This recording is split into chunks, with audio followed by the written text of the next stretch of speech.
Você sabia que o filme Django também foi inspirado pela história de um delegado negro e um ex-dentista que virou pistoleiro? Então inscreva-se no canal, ative as notificações, deixe seu like para essa e muitas outras curiosidades na análise do filme do episódio de hoje, Django Livre, de 2012. Fala comigo! Eu sou Victor Alvino, ator e filmmaker. Estamos aqui com Leonardo Teixeira, cinéfilo. E hoje o filme é Django Livre, de 2012, dirigido pelo grande Quentin Tarantino. É um filme que fala sobre vingança, sobre escravidão, né, e muitos temas sensíveis. E mais um grande filme aí do Quentin Tarantino, né, Léo? Nosso segundo, né, do Tarantino, a gente já falou sobre Bastardos Inglórios. E nosso primeiro faroeste, né? Parei pra Sim, pensar aqui. E, cara, é um estilo que eu gosto muito, tá?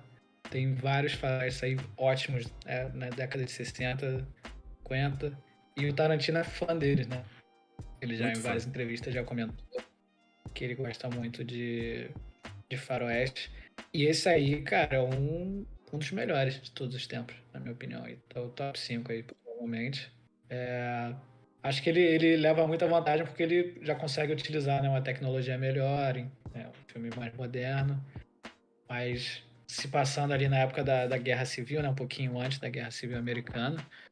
E como você falou, Django fala muito da luta ali, né, negros contra a escravidão, e o contexto do filme, né, é bem pesado, mas mais uma ótima atuação de Christoph Waltz, né? Mais uma. Por falar aí nisso, o elenco, cara, elenco brilhante de peso aí, aproveitando já o teu gancho. Tem Christopher Waltz, tem Leonardo DiCaprio, Jamie Foxx também, que é um grande ator, Samuel Jackson. Então é um filme que tá recheado ali de estrelas, algumas já repetidas no álbum do Quentin Tarantino, que ele tem muitas parcerias ali que ele gosta. Se ele sabe que o ator é bom, o ator entrega tudo que ele queria, então ele busca repetir essa pegada, né? Então tem ótimos atores ali mais uma vez nesse filme dele. Ele sempre ele repete, né? Acho que tantos atores gostam muito de trabalhar com ele e meio que pedem, né? Uhum. Já viu o Samuel L. Jackson falando que ele falou: eu vou estar no filme, não importa qual papel, mas arruma, dá teu jeito porque eu quero estar no filme. E ele acho que é o vencedor ali, né? Ele tá em pelo menos uns 4, 5 filmes aí do Tarantino. E ele fala que ele acabou fazendo o papel do pior negro de todos os tempos do cinema, né? O Stephen, né, o personagem dele. E o Jamie Foxx, o papel ali quase ficou com o Will Smith, né? Foi considerado o Will Uhum. Smith e o Michael K. Williams, mas acabou indo pro Jamie Foxx e ele tá muito bem, né, cara? Muito bem, Mas, excelente mais uma vez aí. É assim, o Quentin ele pensou exatamente na hora que ele estava escrevendo lá no Will Smith, só que o Smith queria uma pegada mais, como é que eu posso dizer, mais suave, né? Que, que não se encaixa com o estilo de filmagem, o estilo de gravação ali do Quentin Tarantino, então eles acabaram tendo essa divergência, entre aspas, criativa, né? Eu vi a entrevista também do Quentin Tarantino falando que, cara, ele não vê outra pessoa capaz de interpretar ali o Django nesse filme, né? Ele não via, né? Depois que se tornou realidade, né? Então, essa questão até que você falou de pessoas que gostam, pedem pra ter um papel, até o DiCaprio mesmo, o roteiro vazou pra ele. Tarantino diz que não sabe como, mas como ele já é famoso, ele tem os meios dele, conhece gente que conhece alguém que consegue pra ele. E aí ele conseguiu ler o roteiro antecipadamente ali e mandou uma mensagem pro Tarantino pedindo pra poder ter a chance de trocar uma ideia com ele sobre o personagem que ele queria fazer, o Calvin, né? Então, ele trocou uma ideia com ele, conseguiu convencer, porque o Tarantino tava pensando num cara mais velho pra poder interpretar o personagem e acabou ficando ali com o DiCaprio, né? e cara, eu tenho uma crítica a fazer à academia, ao Oscar, que foi dado ao Christoph Waltz, muito merecido, mas assim, ele não é ator coadjuvante nesse filme. Não, pô, ele Ele, aparece mais de uma hora no filme. Pô, ele deve. Exatamente. Ele deve aparecer mais que o Django no filme. Então, assim, ele não é ator coadjuvante. Ele é um dos atores. Pra mim, o ator coadjuvante que merecia o Oscar seria o DiCaprio nesse filme. Porque desde que ele aparece ali do meio pro final, ele rouba a cena. Acho que a primeira parte do filme é do Christoph Waltz, a segunda é do DiCaprio. Com menção rosa ao Samuel L. Jackson. E o Django, o filme todo. Mas, assim, a atuação dos dois ali realmente me impressionou muito. Sim, sim. A gente vai ter uma cena que a gente vai falar mais pra frente que, inclusive, entra nessa pegada aí de dar o sangue mesmo pelo papel. Eu achei que eu E ia trazer essa verdade. Tu tá ligado já. Deixa pra tu falar, pô. É engraçado porque, assim, o Jamie Foxx já ganhou o Oscar, então também tem ali mais um peso nisso, né? É aquele famoso que a gente tava conversando no último episódio, né? Do tanto faz, entre aspas, né? Do 6 por meia dúzia, porque ele queria alguns atores e acabou ficando com outros, mas trocou ótimos atores por ótimos atores, né? Inclusive, ele queria uma participação do Joseph Gordon-Levitt no filme. Ele seria um jogador de pôquer ali que perdeu a Broomhilda pro Calvin, né? Mas ele já tava com a agenda cheia, que ele ia gravar o Don John, que é outro filme que ele participou, ele acabou não conseguindo, mas ele falou assim que, pô, ele queria muito, muito, ele tentou de todas as formas, mas não tinha como. E tem uma participação do Jonah Hill, né, cara, no filme. Uma pontinha ali. E essa participação, cara, era pra ser meio que não chegava a ser um arco grande, mas era pra ser uma parada mais longa, só que aí depois eles acabaram mudando a história, né? O Tarantino acabou mudando a história e ele cortou muito do que teria, né? Porque na verdade Sim, ele tava pensando que fosse tipo o Kill Bill. Ele queria meio que fazer parte 1 e parte 2, depois ele acabou abrindo mão e deixou de lado essa ideia aí. já é um filme longo, né? São 2 horas e 45 a versão final. E muita coisa ele cortou, né? Então imagina, mas. Eu não lembrava disso que o Jonah Hill participava do filme. Quando eu vi, eu falei, ué, é o Jonah Hill. O próprio Quentin Tarantino faz uma pontinha no filme também, né? Ele interpreta um cara na hora que tá encapuzado lá, e no final ele também interpreta outro personagem. Isso. E tem uma participação também do Bruce Dern, cara, que é bem pequena, mas eu queria deixar registrado aqui que, pô, esse cara é um ótimo ator. Bruce Dern, ele aparece, ele acho que é qual é o nome dele? Cora. O velho Carracune, um negócio assim. É quem decide vender o Django. E esse cara é um ator histórico aí de Hollywood e pai da Laura Dern, ganhadora aí de Oscar, né? Também muito conhecida. Só queria deixar registrado. Como sempre, né, cara? Os filmes do Tarantino, ótimos diálogos, cenas longas, cenas de 3, 4 minutos aí. E atuações impecáveis. E trilha sonora também absurda, cara. Inclusive, quem estiver assistindo a gente aí ouvindo a gente no Spotify, depois que acabar o episódio, procura a trilha sonora do Django, cara, que dá pra ouvir assim tranquilamente. É só musicão e é muita parada assim, meio antiga, né? A primeira musiquinha do Django eu acho ótima, mas A tem a música tema, né? música do Dr. King, tem uns rapzinhos, então assim, é bem variado e Tarantino mestre, né, também na arte da trilha sonora ali. Isso realmente é muito bom mesmo, porque é o que você falou, tem tipo Rick Ross, e ele faz menção assim, ele faz até uma metalinguagem, uma hora lá que o cara tá assobiando a própria música tema do filme, né? Então é um filme recheado de detalhes assim. Se você for assistir novamente, você vai falar, isso aqui eu não pesquei na primeira vez que eu assisti. Tô me ligando nisso agora, né? Então realmente é um filme bem complexo ali, bem recheado de camadas, né? Você toda vez pode tirar alguma parada nova ali, assistindo novamente. Lembrando que ele se baseou no filme Django de 66, né?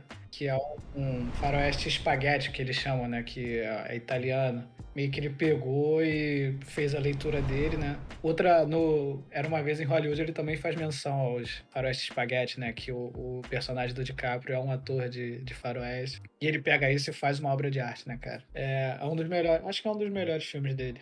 Acho que tá Eu no também top acho. 3. Esse, Bastardos Inglórios, acho que estão ali E, disputando e Pulp tranquilamente ali, Fiction. né? Pulp Fiction também. E é engraçado porque ele trabalhava, né, numa locadora, então ele consegue pegar referências de tudo quanto é coisa, né? Então, é o que a gente falou, tipo, essa questão do faroeste, ele pega desde o figurino até composições, né? A gente vai ver uma cena lá no final que tem uma explosão e o Jamie Foxx, ele sai do meio de uma fumaça. Isso remete a um filme do Clint Eastwood, que tem essa fumaça de um tiroteio, né? Então ele consegue se inspirar, pegar referências de vários filmes diferentes e adaptar de acordo com a linguagem e o olhar dele, né? Então isso é muito Cara, interessante. ele é um animal de filme, assim, referência. Porque quem já teve a oportunidade de acompanhar entrevistas dele, ele contando a história dos filmes, ele, como você falou, trabalhava em locadora. E ele, assim, ele conhece filmes que ninguém nunca ouviu falar na vida. Então, assim, atores que ninguém conhece, ele acha assim, não, esse cara é um dos melhores atores de todos os tempos, mas ninguém nunca ouviu falar. Filme C, B, filme dinamarquês, filme, sabe, do Paquistão, ele assistiu tudo. Ele acho que a vida dele é assistir e fazer filme, né? Porque ele conhece realmente muito. E nesse filme, principalmente, em todos dele, né? Ele é um mestre na arte de criar o suspense. Então, você sabe, assim, que alguma coisa tá pra acontecer, né? Em todos os filmes você consegue meio que sentir essa tensão ali. Eu lembro muito daquela cena do joguinho do Bastardos Inglórios, né? Uhum. Que você sabe que alguma coisa vai acontecer. E nesse filme também, na própria cena que você falou que o DiCaprio dá o sangue ali pelo filme, você sabia assim, pô, tem alguma coisa errada. Algo vai acontecer. E eu acho que ele se baseia muito no Hitchcock, cara. Pelo que o Hitchcock fazia nos filmes também, até usando a música, pra quem já viu na Psicose, Corpo que Cai. Você sabe, assim, que alguma coisa tá pra acontecer e acontece, mas não o que você imaginava, né? Então, essa que eu acho que é a grande genialidade dos dois, né? Uhum. Sempre surpreender ele. Eu gosto muito desse aspecto que você tá falando, dessa construção de tensão, né? Por mais que ele já deixe alguma parada ali clara do que vai acontecer, a gente vai descobrindo aos poucos, né? E vai deixando a gente vidrado cada vez mais, né? Essa cena que você tá falando aí, que a gente já citou brevemente, ele vai construindo a camada da tensão ali, pouquinho a pouquinho, aí a gente já entra naquele caráter Tarantino lá que não tem pra onde fugir, né? Sim, que é legal também, é sangue pra todo lado, é tiro, né? Corpo voando, e que é o estilo do cara. Aí não tem o que fazer.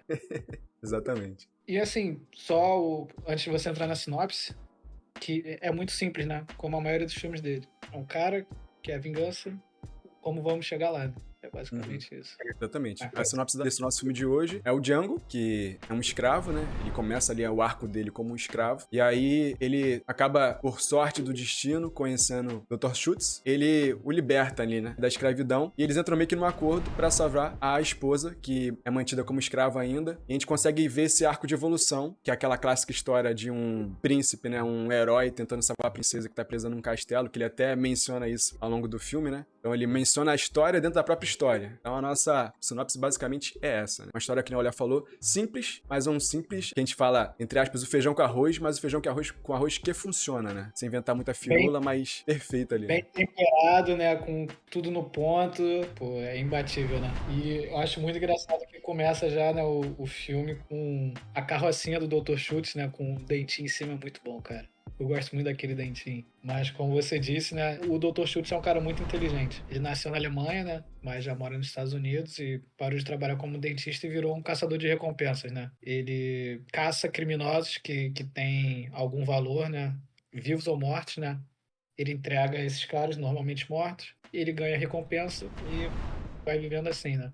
Nisso que ele acaba encontrando o Django, né? Que ele ouviu que tinha algum escravo sendo vendido que trabalhou numa certa fazenda e conhecia três irmãos, né? Que são os irmãos Triddle, que o próprio Dr. Schultz não conhecia, então ele precisava de alguém que conhecesse eles para conseguir identificar e eles poderem, né, conseguir a recompensa. E aí ele chega na calada da noite, né? Encontra os donos lá dos escravos. Tenta entrar numa negociação ali, né? Só que ele é arte de falar meio rebuscado, né? Ele é meio pomposo e os caras são meio brutões, assim, né? Não querem muito papo com ele. Só que eles não contavam que o cara era um ótimo pistoleiro, né? Você não consegue, pela aparência dele, você não julga que ele é um cara, um matador, assim, né? É que a Mas aparência ele dele, ele passa aquela ideia de ser um cara franzino, né? tem. Tranquilo, né? Super contido. E aí ele meio que quebra a tua expectativa quando ele saca a pistola e resolve tudo ali na base do tiro, né? Exatamente. Ele acaba matando os dois irmãos, que como você falou, ele gosta de fazer tudo na regra ali, né? Dentro das quatro linhas, by the book. Mesmo com o cara quase morto, ele paga o cara, né? Ele compra o Django e ele pega um recibo. Ele gosta de ter tudo documentado e esse é o grande trunfo dele, né? Durante o filme. Porque ele faz várias coisas, assim, meio antiéticas, vamos dizer assim, né? Agora, puxando esse teu gancho aí, uma das razões aí que fez o Christopher Waltz aceitar o papel, porque ele não queria aceitar a princípio, mas o Tarantino tinha escrito o papel pensando nele, né? É baseado numa figura histórica lá, realmente o dentista existiu, e ele mudou a carreira dele de dentista pra pistoleiro, caçador de recompensas. E aí, quando o Tarantino tava escrevendo o roteiro, ele pensou no Christopher. Ele falou assim, cara, eu tenho que botar ele. Só que quando ele foi mostrar a história pro Christopher Waltz, né? Ele meio que não quis, porque ele achou que, como era um papel muito baseado na pessoa dele, ele achou que talvez não fosse um desafio tão grande. Mas o Tarantino convenceu e pra nossa sorte, né, a gente teve essa boa atuação aí para poder, essa ótima atuação pra poder assistir, inclusive ganhou o Oscar, né, falando E anteriormente. ele tem mais uma estatueta aí, né, pra coleção do. Exatamente. Ele, né, compra o Django, liberta os outros escravos, né? Deixa os caras irem embora. E aí que a gente começa a conhecer um pouco mais quem ele é, né? Ele começa a conversar. Ele trata o Django como uma pessoa normal, né? Como deveria tratar. E o Django não tá muito acostumado com isso, né? O cara branco tratando ele, tipo, conversando e sendo gentil e tal, educado. E ele começa a falar, né? Que ele abobina a escravidão, já tava ali no... meio que indo pro final, né? Já tava perto da Guerra de Secessão. Só que eles estavam no sul, né? Eles estavam no Texas, então a escravidão ainda muito em alta. Só que ele falou que ele odiava a escravidão, que pra ele não fazia sentido. Só que ele precisava do Django para reconhecer os caras. Então ele fez um trato, eles ficavam juntos até ele pegar a recompensa, ele dava uma parte pro Django e deixaria ele ser um homem livre, né? E aí o Django aceita, né? Fala assim, matar branco e ganhar dinheiro por isso, né? Top. E depois ele meio que pergunta, né? E o que você pretende fazer depois que você for livre, né? E ele fala, encontrar minha esposa e comprar a liberdade dela, né? Isso meio que toca o coração do Dr. Schultz, né? E ao ponto que eles vão se conhecendo, né? E convivendo juntos, ele começa a gostar, né? Ele acha que o Django é um cara bom e tal, e quer ajudar ele, né? Ele até fala, né, que agora eu me sinto um pouco responsável por você, né? Porque como ele ficou muito tempo recluso, ele não tinha noção de algumas coisas, né? E aí ele vai meio que instruindo, ele não sabia ler, ele vai passando esse conhecimento pra ele. Então os dois vão evoluindo juntos, né, na história. Então o arco dos dois ali, um arco bem interessante. É o que o Léo falou, eles vão criando um vínculo, vão criando uma intimidade. E aí meio que ele se oferece, cara, em sã consciência, eu não iria pro Mississippi, né, se eu fosse você. Mas a gente vai tentar encher nosso bolso de dinheiro agora, durante o inverno, mas depois eu te ajudo a salvar a Brunhilda, né? Que ele até fala, pô, Brunhilda? Ela foi criada por alemães, né? E aí meio que educaram ela, ensinaram alemão a ela, né? E por isso que ela também tem esse nome, né? Que foi dado por eles. Aí ele até conta a lenda, né? Que é uma história famosa na Alemanha, essa história da Brunhilda, que era uma princesa que estava presa num castelo e um herói vai salvá-la de um dragão, né? Então meio que até uma alegoria ali para nossa própria história, né? O herói é o Django, que tem que vencer as barreiras, subir o castelo, subir a torre para poder salvar a amada dele, né? E ele fala, né? Quando você conhece um príncipe da vida real, você meio que quer ajudar, né? Uhum. E eu acho que o Dr. Schultz também percebe que ele tendo um outro cara habilidoso que é confiável, ele consegue pegar muito mais gente, né? E fazer as coisas tudo mais rápido e conseguir mais dinheiro, mesmo dividindo, do que ser uma pessoa só, né? Porque ele tem que ir matar os caras e depois carregar eles até o xerife da cidade para conseguir a recompensa, né? Então é o que você disse, né? Ele propõe pro Django, vamos, você fica comigo aqui durante o inverno, a gente vai pegando recompensa por aí. Quando a neve derreter, a gente vai atrás da Brunhilda e o Django aceita, né? E aí nesse arco que ele aprende, ele ensina o Django a atirar, a ler, né? Ele meio que educa o que um ex-escravo nunca teve na vida, né? Ele se veste, ele começa a falar melhor, né? O vocabulário dele melhora, o porte dele, a etiqueta. No início do filme eles entram no salão, né? E ele fala pra ele assim, tira o chapéu. E aí o Django tira. E aí no final do filme tem uma cena que eles estão numa casa e tem um cara branco de chapéu. E o Django meio que fala assim, o Branquelo, até eu sei que não pode ficar de chapéu dentro de casa. Então você vê Uhum. que ele já aprendeu, né, os bons costumes e como se portar, como conversar com as pessoas, né? É muito maneiro mesmo. Tipo, até é o que você tá falando. O figurino também vai caracterizando ali a parada. O jeito de andar, né? O jeito de falar, tudo vai mudando, realmente. Você tem uma parada, uma questão que o Tarantino trocou uma ideia com o Jamie Foxx, tem uma entrevista dele que ele falou que no começo ele tava falando de um jeito que ele não queria. Ele falou que tava. O Jamie Foxx já era muito confiante. Ele falou: não, cara, você tem que começar o filme mais flexível, né? E aí sim, ao longo da história, você vai se tornando um herói. E aí sim você vai ganhando essa confiança. Ele falou que era um cara, entre aspas, marrentão, segurão, porque o personagem ele não começa desse jeito, né? E ele falou que teve essa direção do próprio Tarantino, e ele foi adaptando ali o modo de falar, foi mudando, e aí sim, ele foi dando essa crescente dentro do filme, né? Essa evolução dos personagens, né? Tanto de um quanto do outro, né? Um vai ficando mais flexível, o outro vai ficando mais confiante. Então é super maneiro ver essa relação, essa química dos dois é muito boa, cara, é muito boa. E você vê que o Dr. Schultz tem essa aparência toda de um cara mais sensato, mas na verdade por dentro ele é um cara totalmente duro, né, cara? Tanto que tem a cena que o Django tá, né, mirando em um dos caras ali que eles estão atrás pra matar. Só que ele meio que trava na hora, né? E aí o Dr. Schultz fala, o que que tá acontecendo? Ele fala, o filho dele tá junto. E aí ele fala, ah, não, é bom então. De repente ele vai morrer com o filho tendo um ente querido do lado, não sei o que, isso é melhor do que muita gente. Tem alguém pra se Só despedir. que ele não consegue, né? E aí ele pega o cartaz dele de procurado, né, desse cara, e pede pro Django ler. E aí ele lê, né? Ah, procurado, vivo ou morto, não sei quantos mil dólares. O cara roubava carroça, isso. E matava quem tava lá, né? Então o cara era um assassino, um ladrão, só que por o filho estar perto, o Django fica meio receoso, né?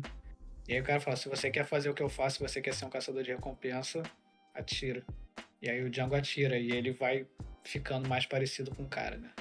É até uma cena que depois ele mesmo se referencia a esse diálogo, né? Engraçado, porque era uma pessoa mais flexível, ele vai se tornando um pouco mais duro, né? Com as questões da vida dele ali, né? É interessante porque tempos depois eles estão ali trocando ideias, já conseguiram juntar uma grana e tudo mais. E aí eles estão pensativos do futuro, né? É o que o Léo falou, tipo, e agora? Você vai fazer o quê e tudo mais? Ele tá cada vez mais ansioso porque ele sabe que a vida é difícil e como que ele pode tentar salvar a esposa dele o quanto antes, né?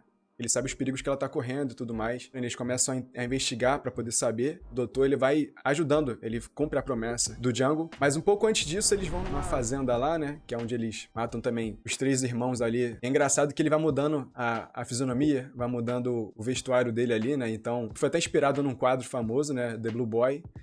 E aí é engraçado que uma das mulheres ali pergunta, pô, você tá se vestindo assim porque você quer, né?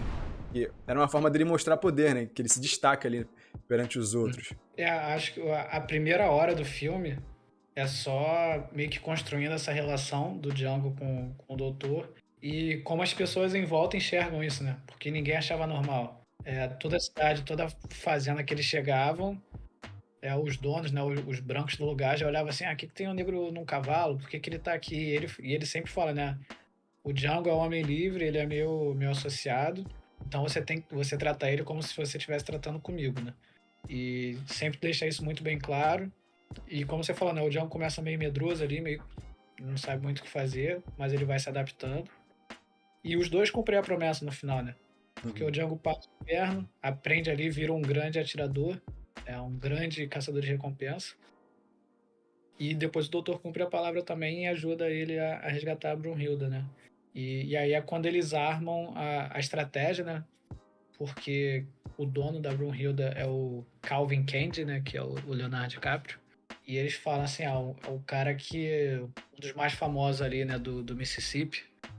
É o cara que tem tudo. Então ele não vai querer vender um escravo se ele souber que você precisa, né? Se ele souber que você tem alguma relação. Vai querer um valor absurdo. Então eles montam uma estratégia de chegar lá como se fossem senhores querendo comprar escravos para gladiadores, assim, pra lutarem contra outros escravos até a morte, né? Que tem o nome lá, né? O nome da luta, Mandingo. É Mandingo, que é até uma luta fictícia. Ele se inspirou no outro filme antigo também, porque o nome dos lutadores naquele filme eram Mandingos, né? Mas não existe, é uma luta fictícia, né? Mas tu vê até as camadas de referências novamente aí, mais uma parte do filme. Então essa é a estratégia que eles usam. E aí começa meio que a segunda parte do filme, que aí a tensão começa a subir, né? Justamente. E aí a gente vai vendo a identidade do Tarantino cada vez mais à mostra ali, a parada.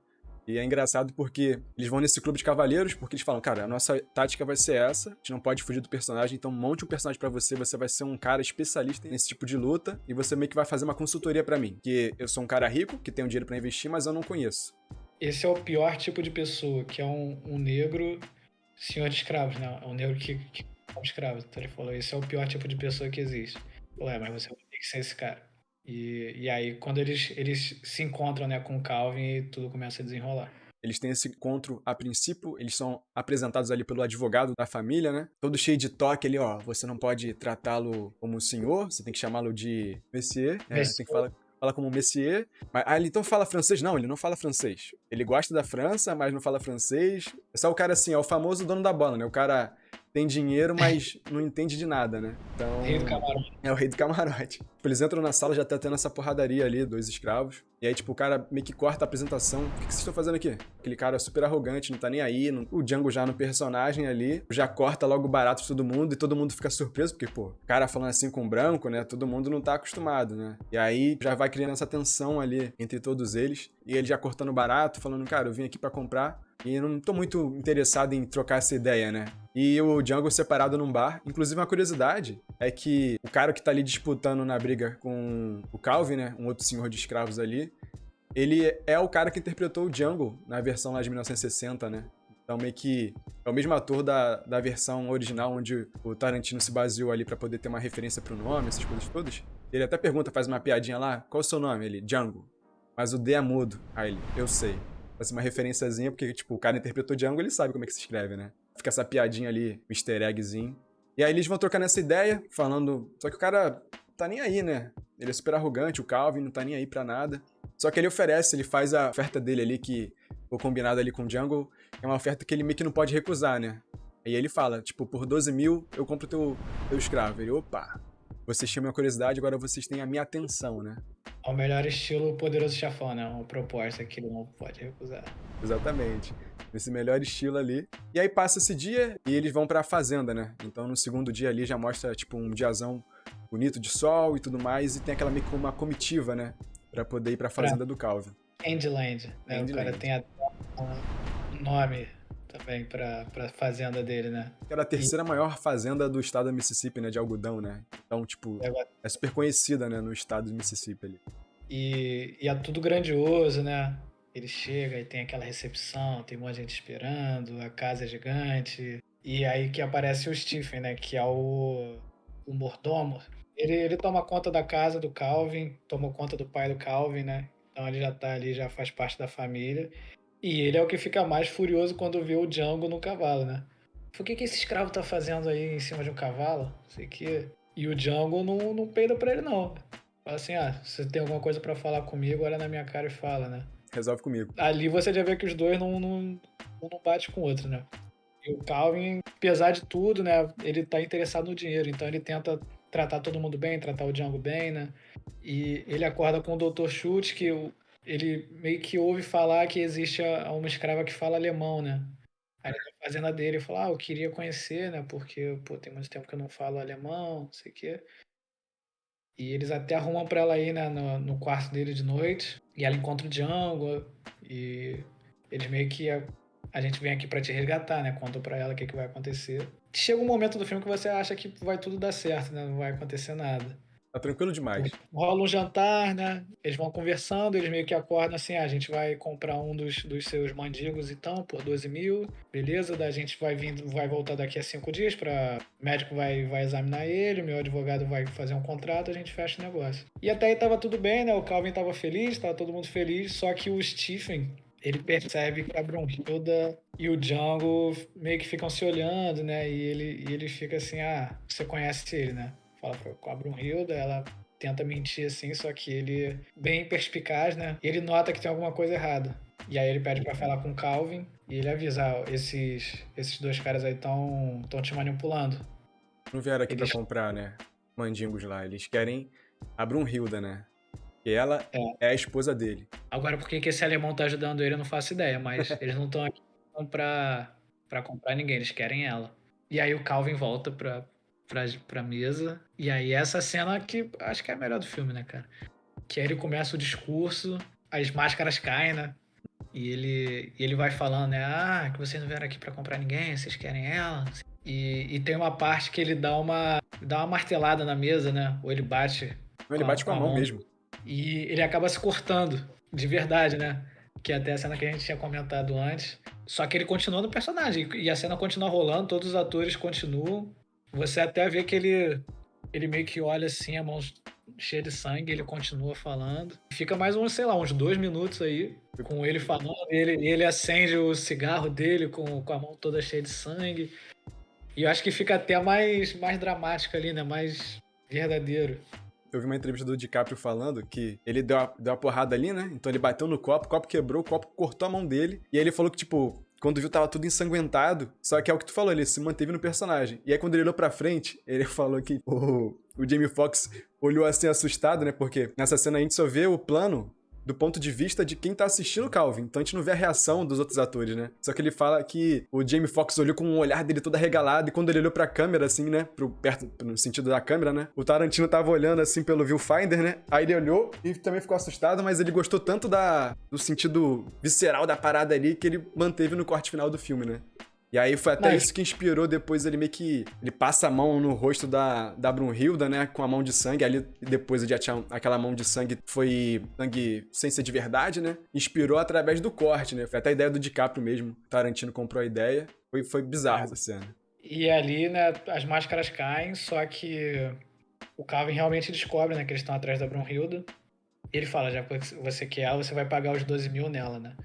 E eles concordam, eles falam, não, beleza, você, né, desmascarou a gente, sacou a nossa jogada, a gente vai pagar então pra levar ela, mas deixa a gente ir embora, tá tudo certo. E aí eles fazem tudo, né, fazem um contrato ali, só que aí o Calvin, aí ele quis botar mais lenha na fogueira, né? Que aí ele fala assim, mas no estado, na cidade e tal, um acordo só é fechado quando os dois cavaleiros apertam a mão. E aí o Dr. Schultz não tá afim, né? Ele fala, não, quero insistir pra não apertar essa mão. Aí fica nesse joguinho, até que ele, bom, tá bom. E aí ele saca a pistola e atira no Calvin. Já sabia que ele ia morrer, né? Mas ele meio que olha pro Django e fala assim, eu não aguentei. Eu não pude resistir. Inclusive, ele fala Enfim, até aí, essa frase no discurso quando ele recebe o Oscar. Ele agradece assim, pô, valeu. Aí, eu não pude resistir. Ele fala também, né? e aí começa aquela guerra de um homem só, né? O melhor estilo Rambo. E é o Django contra todo mundo. E entra todos os brancos da fazenda ali, todos os guardas, todos os seguranças lá, tentando matar ele. Ele consegue resistir até certo momento, né? Que aí o Stephen meio que fala, a gente tá com ela, se você não se entregar, ela vai morrer. E aí ele não tem o que fazer, se entrega, fica lá uns dias, né, sendo torturado. E aí o Stephen meio que tirando uma onda com a cara dele, né, vai lá e esculacha o cara todo dia. E aí ele fala, matar você, mas isso daí é muito fácil. Você tem que sofrer pelo resto da sua vida pelo que você fez. E a ideia dele era vender ele para os mineradores, né? Que iam fazer ele trabalhar dia e noite dentro de uma caverna, que ele não ia saber se era dia, se era noite, se era sol. E ele ia fazer isso pela vida toda até um dia que ele morrer e vai ser jogado numa vala qualquer, né? E é isso que acontece, eles vendem o Django pro personagem que o Tarantino faz, né? Ele é o senhor dos escravos ali. Só que aí o Django, né, usa a cartada do Dr. Schultz, né, pela última vez. E aí ele conta a história lá do que ele, na verdade, não era um senhor de escravo, que ele era um caçador de recompensas, ele tinha uma recompensa lá no valor de 11.500, que era aquela recompensa que eles já tinham resolvido, né? Já tinham solucionado. Só que como ele tinha guardado o cartaz que o Dr. Schultz falou pra ele guardar que daria sorte, realmente dá sorte pra ele. Porque a cartada final que o salva, né? E ele convence os caras ali, pô, eu sou um caçador de recompensas, acho que eu falo tão bem assim se eu fosse um escravo normal? Ele Eu começa sou escravo. eu sou culto, eu falo bem, eu me porto bem. Ele começa ali na lábia, convencê-los, né? E aí eles vão lá tirar dúvida com outros escravos que estavam presos na carrocinha lá. Os caras falam, não, ele realmente fingiu que era um senhor de escravo. E na verdade era um caçador de recompensas, teve um tiroteio, o meu patrão morreu. E aí venderam ele pra vocês. Mas ele chegou a cavalo, junto com um alemão também, branco. E eles confirmam toda a história que ele contou, tirando a parte que não era verídica porque eles não sabiam, né? Que a recompensa tinha sido resolvida. E aí ele convence os caras a darem uma arma pra ele, um cavalo, que ele levaria os caras pra poder voltar na fazenda lá e conseguir a recompensa, né? E aí no final ele pega a pistola, mata todo mundo, explode o Tarantino com as dinamites lá. Sai do meio da fumaça, a la Clint Eastwood, né, também, e liberta os caras e fala, ó, me passa o restante da dinamite que tinha ficado na carrocinha. E aí todos os caras ficam tipo, caraca, quem é esse herói? Quem é esse cara que matou E os aí, brancos, né? e aí ele parte como o herói pra salvar a Brunhilda do conto, né, que o Dr. Schultz tinha falado, né? Ele vai no cavalo sem sela, Uhum. ele vai com a arma assim, empunhada, né? E consegue a vingança dele, né? Vai lá e aí ele tem a vantagem, né? O elemento surpresa. Ele conhece já a casa e ele mata todos os brancos que tem lá, né? Basicamente. E o Stephen, Ele fala, que ele você não vai sair. o seu lugar é aqui, né? Junto com eles. E explode a casa, né? E meio que liberta ali os outros escravos ficam meio nosso herói, né? E ele consegue resgatar Brunhilde e os dois partem como pessoas livres, né? E até um final bem legal, né? Acho que o outro destaque que a gente esqueceu, mas que acho que merece uma ponta, é lá no início, né, quando eles estão conseguindo as recompensas, né, indo atrás dos foragidos. Uma das vezes, os fazendeiros meio que se revoltam, né? A galera da cidade meio que se revolta e botam os capuzes brancos, né? É a Ku Klux Klan. Uhum. E eles vão atrás dos dois, né? Não vamos matar esse cara. E eu acho que o Tarantino ele meio que quis dar uma zoada nos caras, né? Porque ele botou eles como um bando de bobalhão, né? Os caras ficam, aí eles ficam meia hora decidindo, pô, não consigo enxergar nada com esse saco na cabeça. Aí os caras, pô, minha mulher ficou o dia todo costurando e vocês ficam aí reclamando, aí o cara vai embora, e aí eles meio que não sabem o que fazer, né? É uma representação E sarcástica da parada, realmente, né? eles são bem idiotas, né? Representou eles como eles realmente são. E eles acabam sendo todos explodidos, né, também. Ó, é uma parte bem satisfatória, né? Tem uma boa referência, realmente, ao que tu falou aí. Muito bom mesmo. Qual que é a tua nota aí, Léo? Cara, esse filme é praticamente perfeito. Tem muito o que melhorar, não. Eu vou dar 4,9 Bom, bom. de 5. E você? Eu vou com o meu clássico 5 aí, acho que é o que você falou, não tem o que melhorar, consegue conversar ele em vários estilos, apesar do tema central ser o faroeste mesmo, né? Mas, tipo, tem partes que são engraçadas, tem partes tensas, um filme bem completo, bem redondinho, todo mundo tá super bem, não tem ninguém que tá, a interpretação de um tá muito boa e a outra tá super abaixo, não. Tá tudo ali no mesmo patamar, então é um 5 ali com louvor ali, é um ótimo filme. E assim, ganhou o Oscar de melhor ator coadjuvante, né? Poderia ter ganhado tranquilamente o de melhor filme, né? Acabou não ganhando, mas vale muito a pena. Top 3 aí, segundo o nosso ranking aqui do Tarantino, né? E agora É falando da isso. nossa recomendação, quais filmes que a gente acha que devem estar aqui nessa semana? Parte de cima aqui, Léo. Bastardos e Glórias, né? Primeiro que a gente falou Tarantino, não tem como não estar. E o de baixo aqui, que a gente pode colocar de relacionado. Pela parte histórica, aí tem a ver também filme de ação, Indiana Jones. Então é isso, Léo. Até o próximo programa. Tamo junto.